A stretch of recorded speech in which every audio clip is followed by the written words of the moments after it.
Kemaji Dubagalaba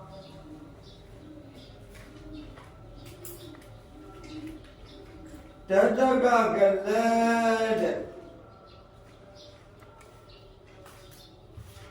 Dadazida Amunibaga together Sagunaga Sagutagani Pausadi Do you love? Do you love? Do you know? That's why Dataga Parima did it. Dataga Suraga Paulora, Savano, Yopila, Ola. Dataga Suraga Paulora, Savano, Yopila. Yopima doing it. Dataga Suraga, Savano. Jogalagu, Yore, Ola. Gado Eddie, Dataga, Shima, Sakute, Bade, Tomale, Sakuga, Ubi, Sakutega, Tota Day, Rana Day, Singwa Day, Kaya Day, 80 Day, 80 Bawa. Purida Day, Zivida Day, Zivida Nawaga Gala, Palugore, Magano, Wutu Day, Wutu Dataga, Badagale, Yadadoindi. Sakuba Sabi Raja, Bone Raja, Sakutata God. And it's a good at the Gabari, Zivida, yo, only Goga, yo, Shiba. Nadaga, Sakutana, yo, Bono Banabale. Don't let the Gabu in Sakunia Mabale, Male. The Bobora, what do the Gabu in? Padamale. Maria would you take Shena, the Bobora, the Bobora, no? That's the guy, and never will be there.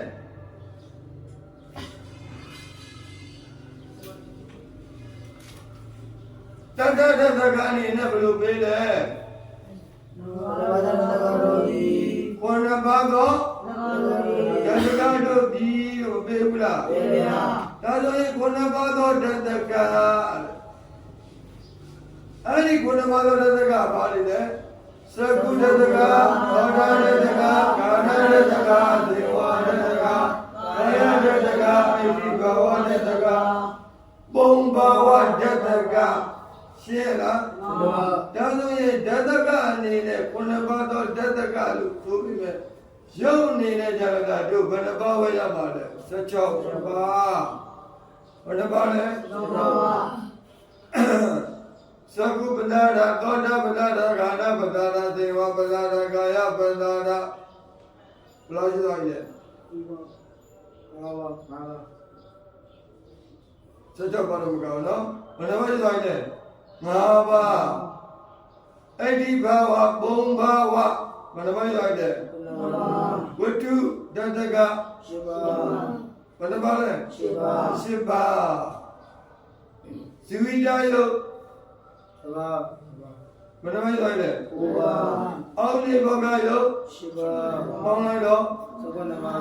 Sakunaba Ola What about it? Sakunaba Badita Lega Yana go Yodu go Kobyabalo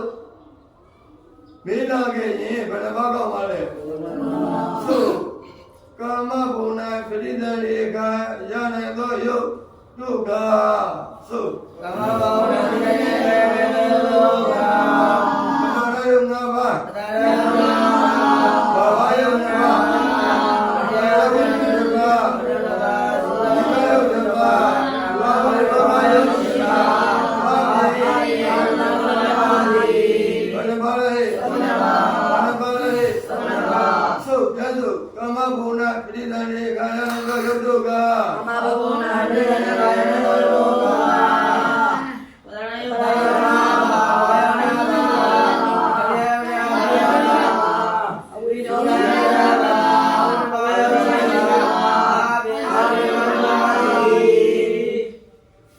ဟုတ်တယ်မလား မှန်ပါ ဟမ် မှန် ဆိုတဲ့ဒေရနာ ကာမဂုဏပရိဒါရေကာနာ ကာမဘုံ၌ပဋိသန္ဓေခာရနိုင်သောယုတ်တုက ကာမဘုဏပရိဒါရေခာနာယနတောယုတို့ကပဒါရယုံငါပါဇီဝိတာယုတဘာအဲ့ဒီ ဘာဝယုတ် ဘဝယုနဘာ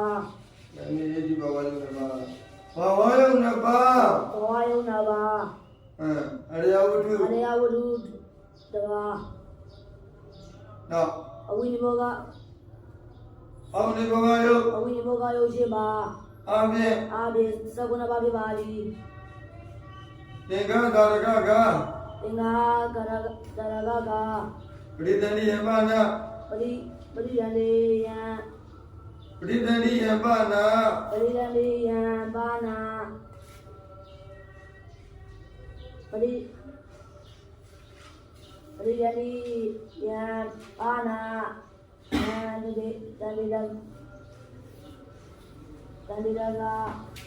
တန်ဒီဒါနေဇေဝဩဘာပါဠိဂာနိဇာသကုလောနာဂာနာဇေဝဂာယဘောဝုဒ္ဓတတဂာတိဂာရာမိတတဂာမိအာလူဘဝံလေဥပ္ပရဝလေနာ သောရမောစုကာမဘုံ၌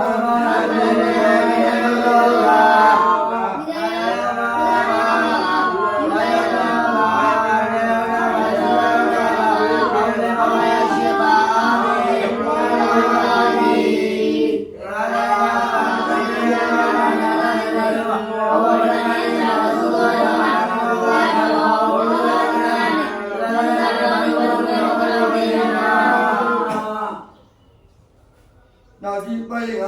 54ကာမတေကသတ္တနဘာနာကာယဘဝဥဒရကသင်္ကာတဏိဒီနိရတကံနိပါတုဘဝန္တိတတ္ထဝိဘဝတတကံကရာစီနာလဘတိတဲ့ကဲမင်းတို့ငါတို့တတ္တဝါတွေကာမတေကသတ္တနမိဝန္တုလိုက်ကိဘုံသောတတ္တဝါတို့ဟာသွားရမပါဘူးလား အာရယ ဝက် ပါရယ ကျက်ဒီပါဗျာပါရ ပါရယ ကျွဲ ပါရယ ဒူ ပါရယ ပါဘူးလား ပါရယ ကပ္ပစေကတ္တဌာနမိဝဒုနိုင်ကိကုသောတတ္တဝါတို့ဟာကာယဘဝဥဒရကသင်္ကာတာတိကာယတတကဘာဝတတကဝုဒုတတကဥဆွေဘောသာတိနိတတကဒီသုံးပါးသောတတကတို့သည်ပါတုဘဝေဒီနေရဖြစ်ကုန်၏တတ္ထဝိဘဝတတကံတတ္ထဝိတို့သုံးပါးသောတတကတို့၌သည်ဘဝတတကံဘဝတတကကိုကရစီယံကာနလက်ဖတိမယတဲ့တွေ့ရလား ပါရယ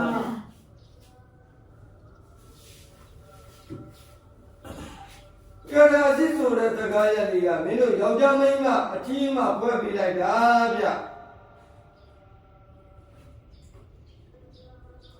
ဘဝတတကံဘဝတတကကိုကရစီယံကာနလက်ဖတိမယတဲ့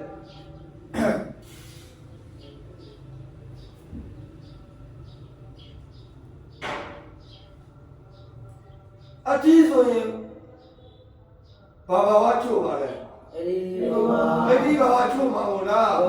ချို့ရတာဘာဘူးလားဟုတ်လားချို့ညွှန်းတာအမဆိုရင် ဘုံဘော ဘုံဘာဝပုရိသဘာဝချို့ဟုတ်လား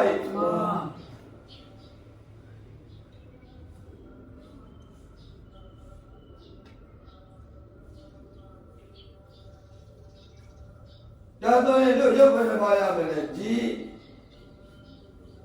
ကာယပဒါရယုဘာဝယုနှစ်ပါးအရိယဝတ္ထုတစ်ပါးဇ ဇီဝိတယုတ်တပါအာယုန်ဘောကယုတ်7ပါးပေါင်းလိုက်တော့ Tengah bersedia ဘယ်နှပါလဲ ini ကာယပဂါရဘာဝယုတ်တပါအာရယဝတ္ထုဘယ်လိုဆိုလဲ iba ဟမ် ငါးပါး ဘယ်နှပါလဲ apa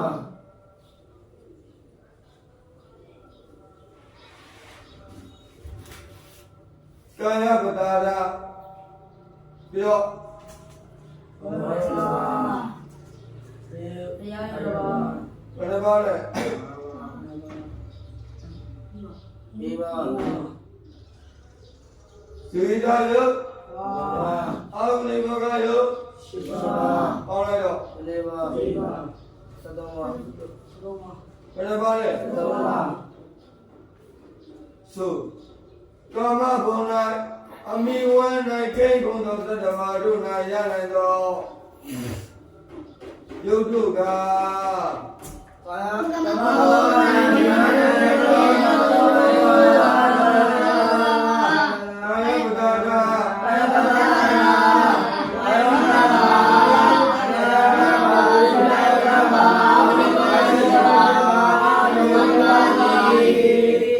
ဆိုဘာလို့လဲဆိုအမိဝမ်း၌ကိန်းသောသတ္တဝါတို့အားရနိုင်သောယုတ်တုက သင်္ဃသာရကက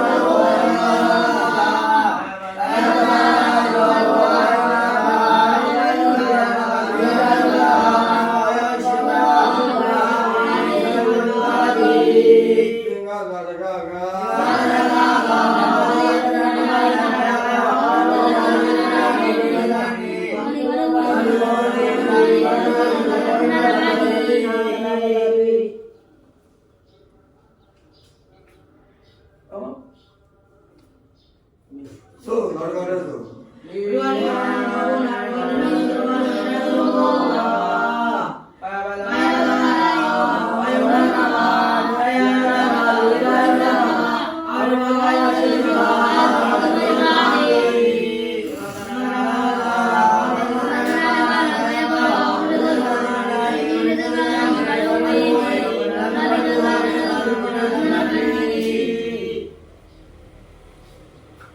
ဆိုရဥရမသာရနဲ့သနက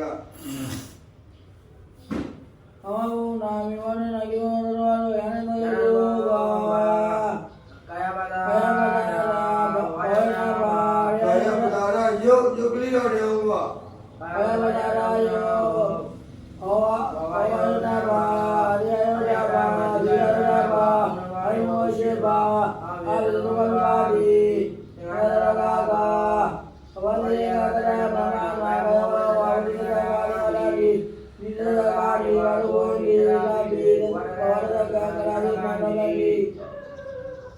ဆိုအားလုံးပေါင်းဆို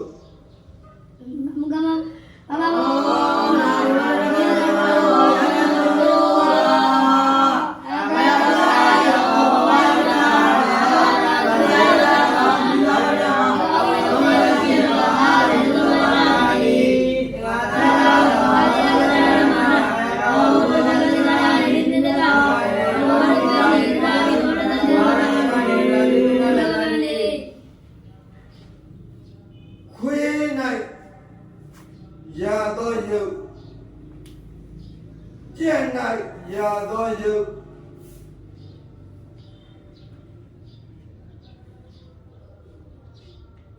ယုတ်ပစိုးနတ်၌ရာသောယုတ်တို့ကိုကောက်ပြခဲ့ပါကဲဘယ်လိုစဉ်းစားခွေးရဘာပဋိသန္ဓေလဲကွာ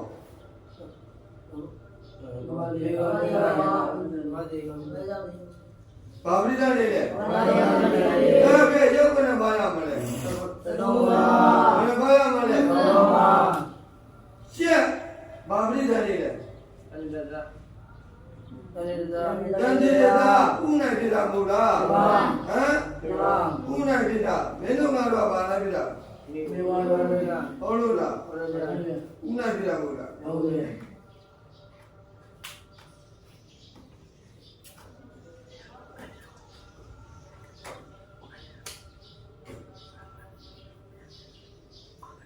ယောဂစုနိုင်ရနိုင်တော့ယောဂစုနိုင်ကတို့ဘွားကလေးပေါ်လာတာမဟုတ်လားဟမ်အဲ့ဒါဘာတဲ့တော့လဲဩဘာပါဠိလားဟုတ်လားယောဂစုနဲ့နိုင်ရတော့ယုတ်ဆိုရင်ဘယ်လိုပါလဲသက္ကဝဘာမကဲတော့ကွာကိုယ်လည်းဘာပြိတ္တတွေညာပြိတ္တရရလေးလို့သိဘူးကဲဒါဆိုရင်တို့ဘုရားလည်း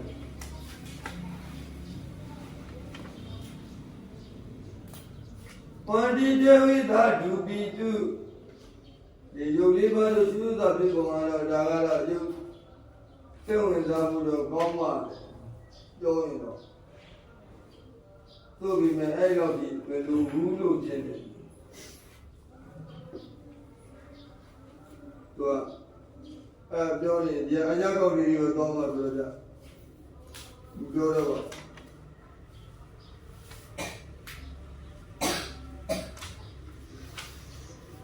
တေဝိသာဒုပိတုတတ္တရဒေဝသင်္ကြည်နံ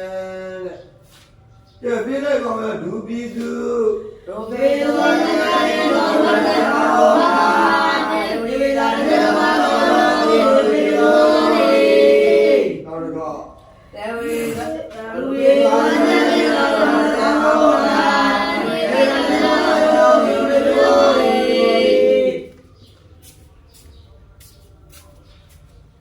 ဒုပိတုအတိညတကျင်သောဒုပါဒသ5ဘုံ၌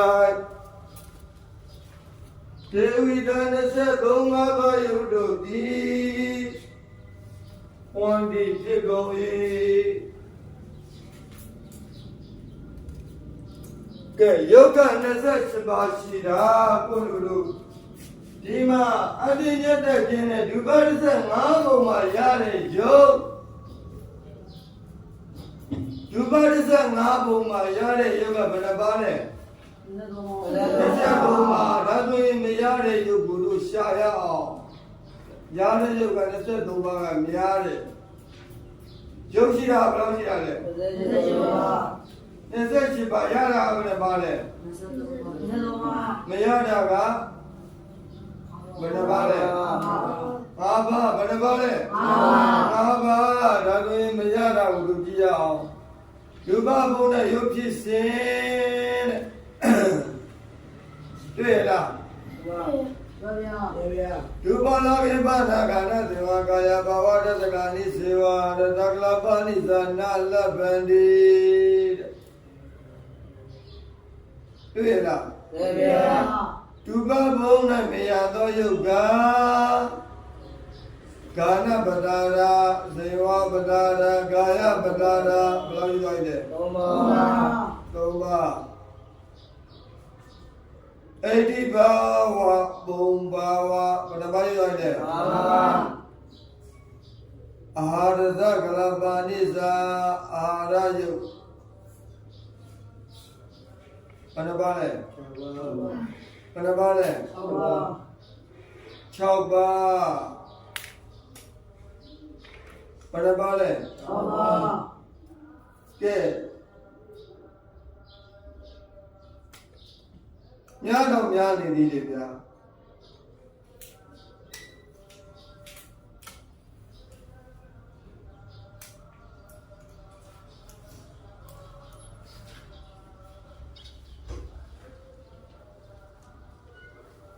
ကိန်းဒီမရတာတော့ဘုလူတို့ရေ5ပါးကကိန်းဒီမရဘူး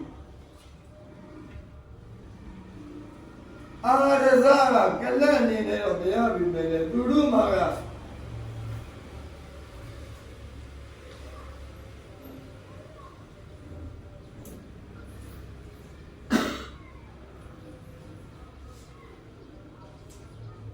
ရှိတော့ရှိသေးတယ်ဗျာကြားလားအာရဇာမရှိပဲနဲ့အာရမရှိပဲနဲ့တော့သူကဘာနဲ့နေလဲ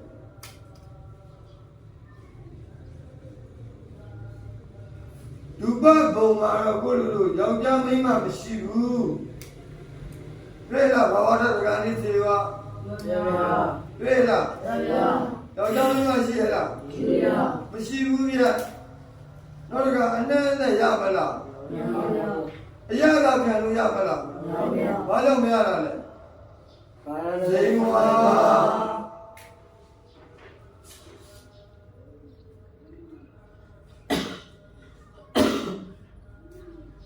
ခန္ဓာကိုယ်အကောင်းတည်းရဲ့အနေနဲ့ရှိရလားကာယချုပ်တဲ့တာဟုတ်လားဒါဆိုရင်ငါးပါးသောတသက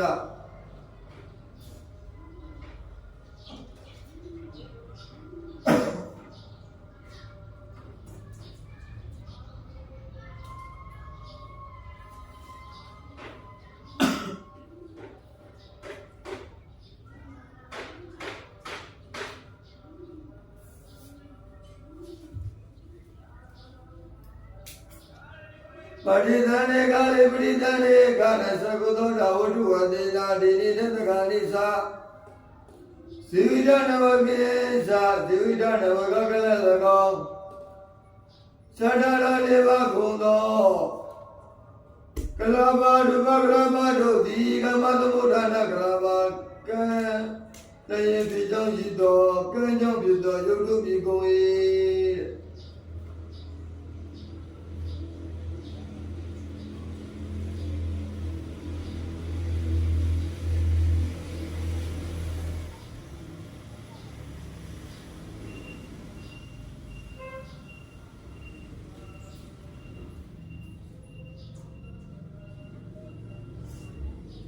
ဒုပဘုံ၌ပဋိသန္ဓေကရနိုင်သောယုတ်တုကိုကောက်ပြပါလို့ပြေးလာခဲ့ရင်ကဲကြည်သကုပဒါရာသောတပဒါရာအရိယဝတ္ထုဘယ်လိုပါလဲ သုံးပါ နောက်တစ်ခါဇဝိဒယောဘယ်လိုပါလဲအဝိနိဘောဂယောဘယ်လိုပါလဲသနဘာဘယ်လိုပါလဲသနဘာမတ္တတော့ဒုဘဘုံ၌ပဋိသန္ဓေကာယနိုင်သောယုတ်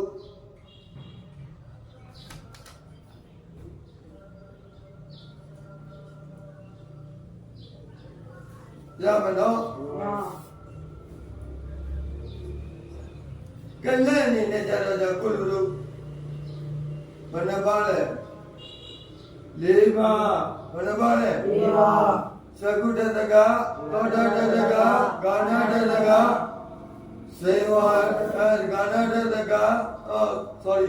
သကုတတကသောတာတတကဝတ္ထုတတကဇိဝိဒနဝကကလည်းဘယ်နှပါလဲဒီပါဘယ်နှပါလဲဒီပါသုဒုဘဘုံ၌ပိဋကံေကာယနာကိုသုကလတုက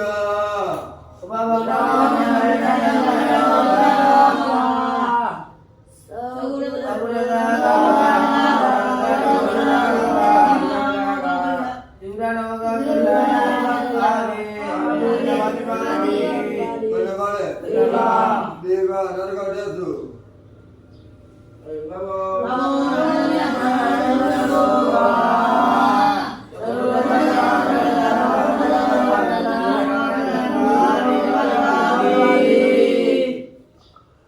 ရမလားဒါတော့ပါဠိတရားရှိတယ်ဟုတ်လားကဏ္ဍအနေနဲ့ဆိုတော့ဘယ်လိုပါဠိရရင်ရမယ်သူပြင်မဲ့ရုပ်အနေနဲ့ဆိုရင်တော့ကိုယ်လိုပါဠိရပြီမဲ့လေနားလေမှတောက်တယ်မယ်နားမလဲရင်မတောက်တယ်ဘူးရုပ်ကြတော့ဓာတုဘယ်နှပါရပါလဲသနပါဘယ်နှပါလဲသနပါမှတ်တော့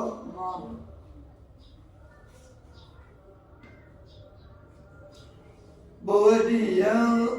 ဘဝတိယကနာစေတောသုဘုဒ္ဓနာသာစေဝုလူလည်းပြေကြောင်းရှိသောယုတ်တို့သည်ယုတ်တို့ကိုလက်ပံနေရကုန်၏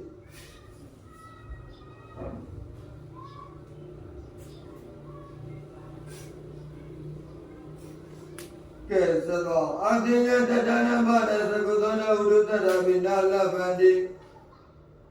တ တရကဗာနိပိစေရတဒုပါဠိသတ္တမတေသမတေသံနေကာလိဇေဝိတနဝကမေဝပဋိသန္ဓေကာကြရကြအသိဉ္ဇတဘုံမှာပဋိသန္ဓေကာရနိုင်တဲ့ယုတ်ကဘယ်နှပါလဲ9ပါးဘာဝရလဲဇေဝိတနဝကကလဘာဝရလဲဇေဝိတနဝကကလယုတ်ပေရတယ်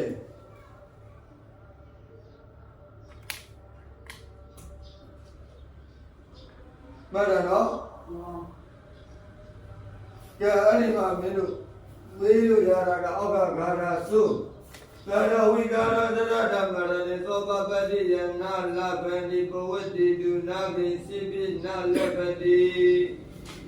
သုမရဏေသောပပတိယံကိုမရဏံသဥပပတိယံမရဏံသအဲ့ဒီစာတွေကသတ်တော်ရဲ့နောက်ပါလဲထိုင်ပြီးတယ်ဝိကာရောရဲ့နောက်ပါလဲထိုင်ပြီးတယ်သရတရဲ့နောက်ပါလဲထိုင်ပြီးတယ်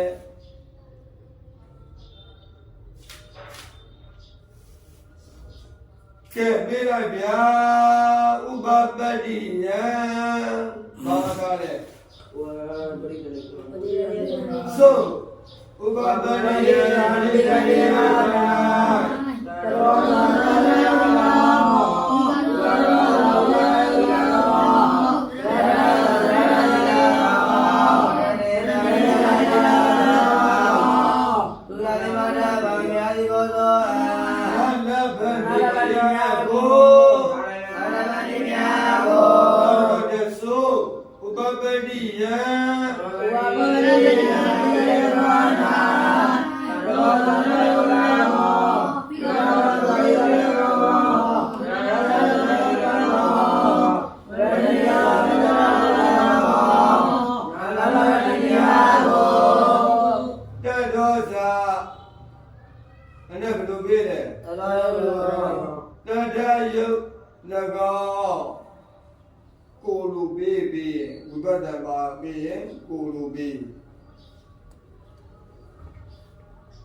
နာလဗန္တိမယကိုပြေးလားဒုယာတိမဓမ္မဆိုရင်မယာတိမဓမ္မယာတိကိုဆိုအံဆိုနောက်တစ်ပတ်ကြီးဒုယာတိမဓမ္မယာတိကို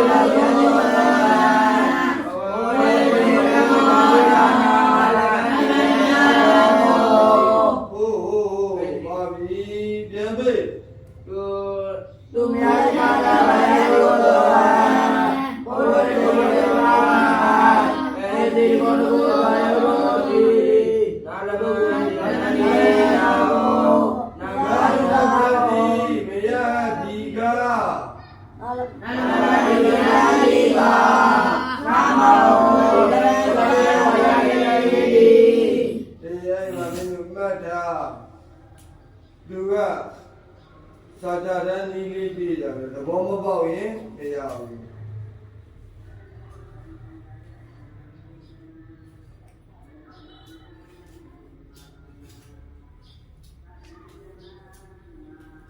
မိပတိသေတော်ပကတိယထောတဲ့မိဆိုတာနဲ့ပတိသေရဆိုတာကတားမြစ်တာဒီမှာကြည့်နာလဗတိဆိုတဲ့ပုဂ္ဂတခုနာဆိုတဲ့ပုဂ္ဂတခုဘယ်နှခုလဲဒါဆိုရင်ပတိသေရနှစ်ချက်တွက်မလားဟုတ်လားဒွိပတိသေရပကတိယတောပကတိယတောပကတိနဲ့ထွက်အောင်ပြန်ပြီတဲ့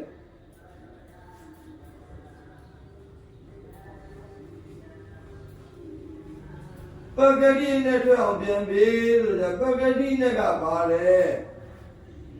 နာကိုပြုတ်လက်ပတိနဲ့ဘယ်လိုထွက်လဲလက်ပတိနဲ့ဘယ်လိုထွက်လဲလက်ပတိလိုက်ဘယ်လိုပဲလက်ပတိယာယီလို့ပြောဘူးလားဟမ်ဒီကပကတိနဲ့ပဲသဘောပေါက်လားဒါကြောင့်ပကတိနဲ့ထွက်အောင်ပြန်ပြီတဲ့ပကတိနဲ့ထွက်အောင်ပြန်ပြီဆိုတာပကတိနဲ့ကဘာလဲနာကိုပြုတ်လက်ပတိနဲ့ဘယ်လိုထွက်လဲလက်ပတိနဲ့ဘယ်လိုထွက်လဲ နာလပတိမယအတိကနာမဟုတ်ပြောတာပြန်ပြောတာလပတိဆိုတဲ့ပုံပြီးပြန်ပြီးလားအဲ့ဒါကိုဧဝတရာလေးထည့်ပြီးပြတယ်လပတိရေဟောယအတိတာလင်းဒီရှင်းလားသဘောပေါက်လားမှန်တယ်နော်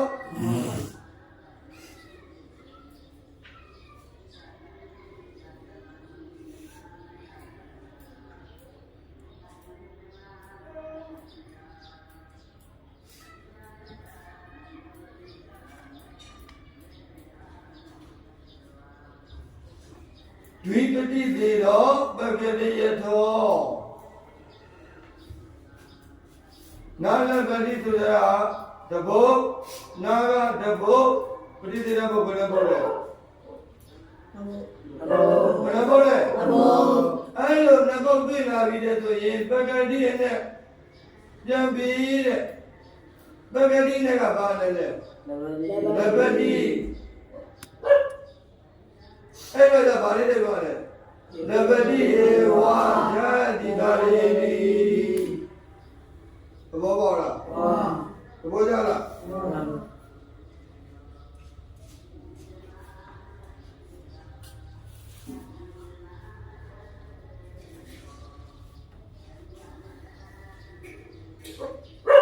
ဆိုသူရာဒီမယဒီမတဘာယဒီကိုဆိုဆိုသူရရရဘာယကို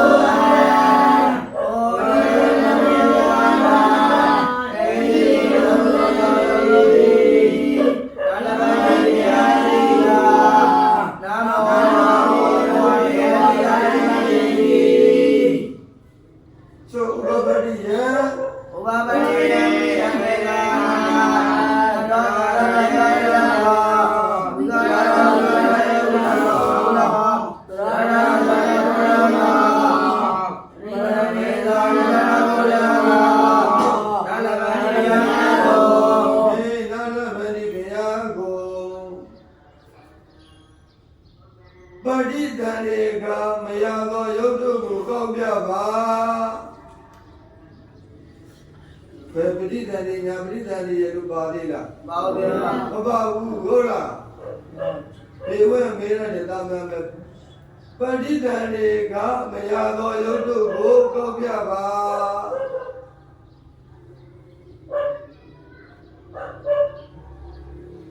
တထာယုတ်တဘာဝိကာရယုတ်၅ပါးသရတာတဘာ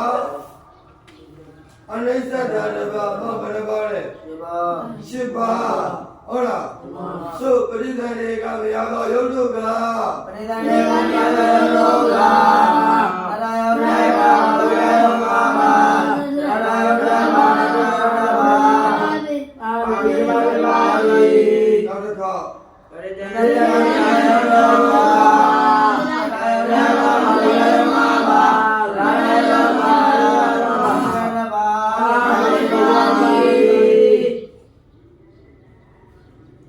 ရမလားပရိသန္ဓေကမရတော့ရုပ်နော်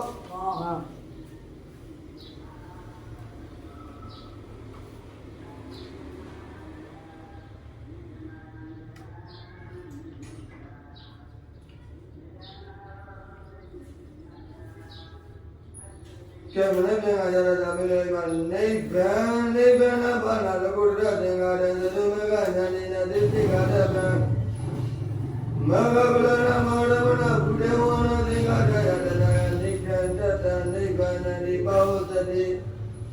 တတိတံသဘာဝနာဧကဝိဓမိသာဝါတိတေတနိဗ္ဗာန်ဓာတုအနုဘောတိတေတနိဗ္ဗာန်ဓာတုစေတိဒုဝိတဟောတိကရဏပရိယာယေနာတရသောယုဒနိမိတပရိသေတိဒုဝိတဟောတိအာကာရပိရိနာ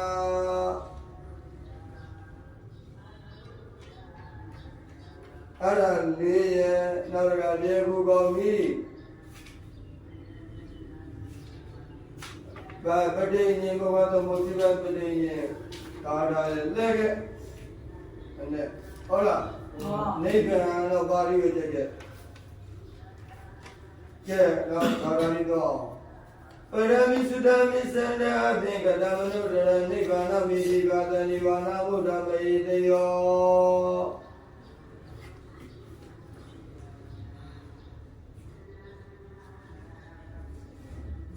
မဟေတယောမဟာဣတယောလို့ကိုပြဣဒဆိုတာကယသိဆိုတဲ့နဲ့ကိုဟောတယ်ရှေ့ကမဟာဆိုတဲ့ပုဂ္ဂိုလ်နဲ့တွဲလိုက်တဲ့ခါကျတော့じゃဘာရလဲဆိုဘုရားရှင်ကိုရတယ်သူတော်စင်သူမြတ်လောင်းတွေကိုတို့ရှေ့တုန်းကယသိခေါ်တယ်ဒါဆိုရှေ့ကမဟာဆိုတဲ့ပုဂ္ဂိုလ်လေးနဲ့တွဲလိုက်တဲ့ခါကျတော့じゃကြီးကျယ်မြင့်မြတ်တဲ့သူတော်စင်ဘယ်လိုတိတ်ကြတယ်လဲကြီးကျယ်မြင့်မြတ်တဲ့သူတော်စင်ကြီးကျယ်မြင့်မြတ်တဲ့သူတော်စင်ဆိုတဲ့ဒိဋ္ဌိတွေ့တဲ့အတွက်ကြောင့်ဘသူကိုရပါလဲမြတ်စွာဘုရားသဘောပေါက်တယ်နော်မဟိတယောဆိုတာကမင်းတို့အဲ့ဒါကဒိဋ္ဌိsorry ဩဝါဒတနဲ့နာမထနဲ့ဟုတ်လားတတတနဲ့ကတော့အဲ့တိုင်းပို့ပြီပေါ့နော်ကဲတော့ဆိုဣစုတေသုတိခြင်းသုတေခြင်းရှိသောဆို